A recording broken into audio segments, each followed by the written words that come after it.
What's up, everyone? Welcome to today's video. Welcome to the Video Game Fight School channel. Thank you very much for tuning in.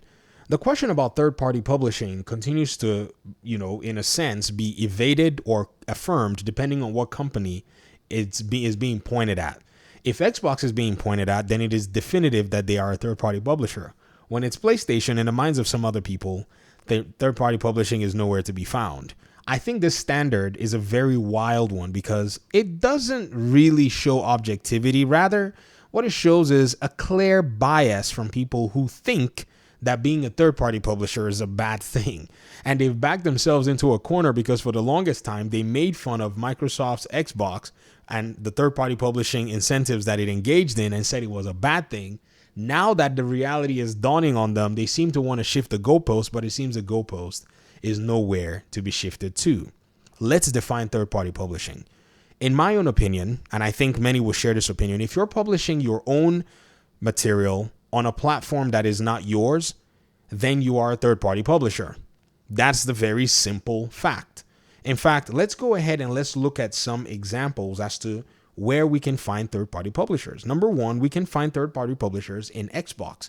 Xbox publishes its games on its own platform on PC. It publishes its games on its own platform on the consoles, but it publishes its own games on other platforms like Steam and other platforms like Epic Games. And if you go on the Epic Games store, you will see Bethesda stuff, which belongs to Microsoft, that is also being published here. Hence, Xbox is a third-party publisher.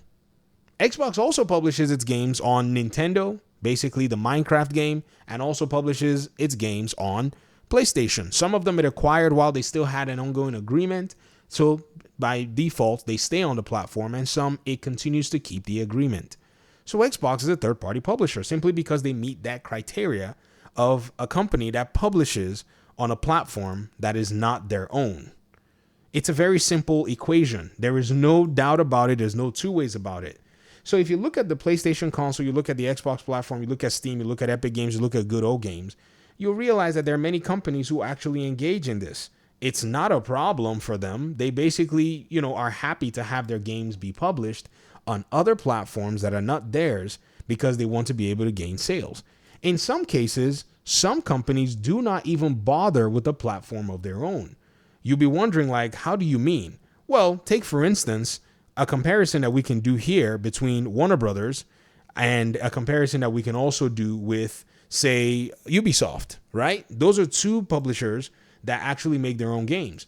Warner Brothers doesn't have its own platform for publishing games. Ubisoft, on the other hand, has its own platform for publishing games, but still publishes on other platforms. So Warner Brothers is a third-party publisher. Ubisoft is also a third-party publisher because they have their Ubisoft Uconnect or Uplay, as we used to call it back in the day, which I'm trying to open here. But Warner Brothers doesn't give a hoot. They'll publish on PlayStation, Xbox, Steam. They'll publish on Good Old Games. They'll publish even on Epic Games as well, or wherever it is that you can find their games, they'll be there. But let's look at PlayStation because this particular, Twitter feed of somebody showed up, and I thought this has got to be the most interesting thing ever in the entire world. This person, William Aguilar, says a new response and more corrections. First of all, nothing said in the recent article contradicts what the CEO said to the shareholders as business segment meeting, nor my post explaining the situation. Now, there's context here. This person had probably said something in the past, but here's what they're saying and what they're concluding.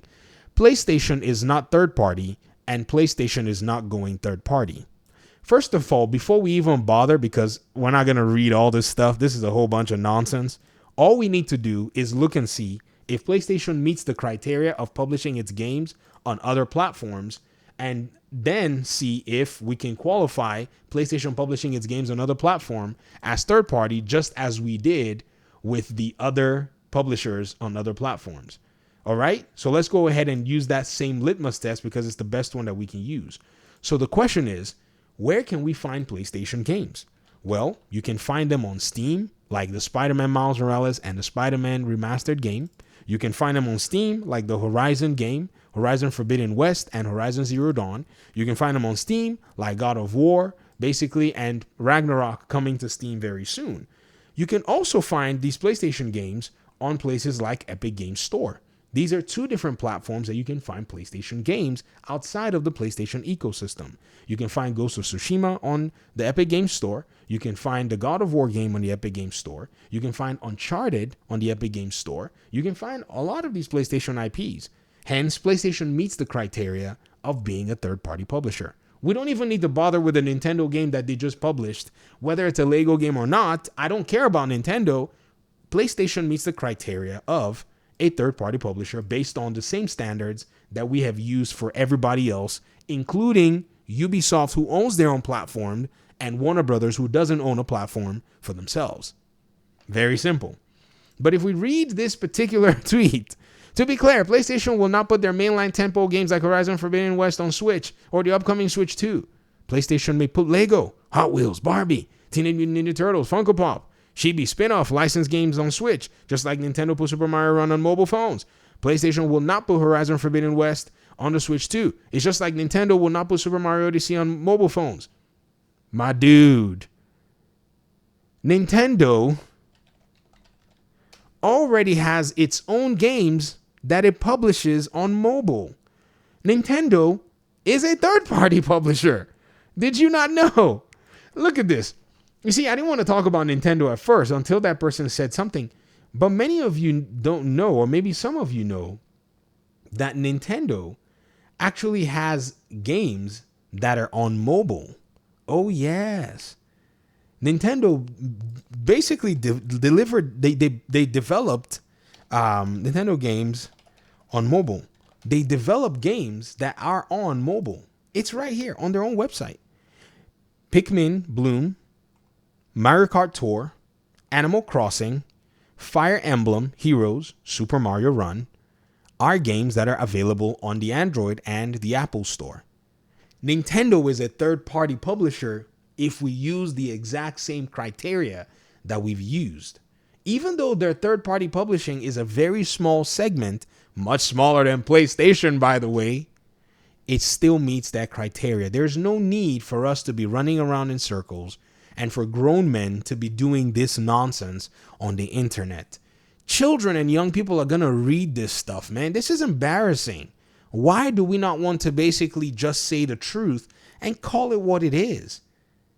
Notice that Lego Horizon is not going to Xbox. Neither is Pikmin going to anywhere else other than mobile.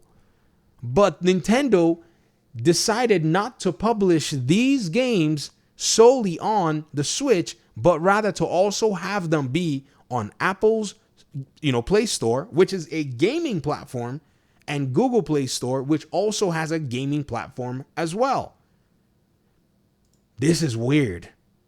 And so when this person goes ahead to talk about all of this stuff, to me, it's just all weird. It's just all weird. Like, this person is going out of their way hard to defend a company you don't work for.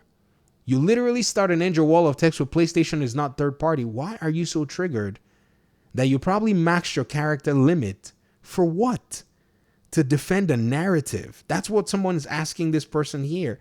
And it's just interesting and quite weird that this is the attitude that we've been seeing in the past few years, that we can't have conversations because, number one, we define the terms, but when it comes down to applying those terms, we see individuals like these basically try to shift everything and warp reality, and we don't know what's going on anymore.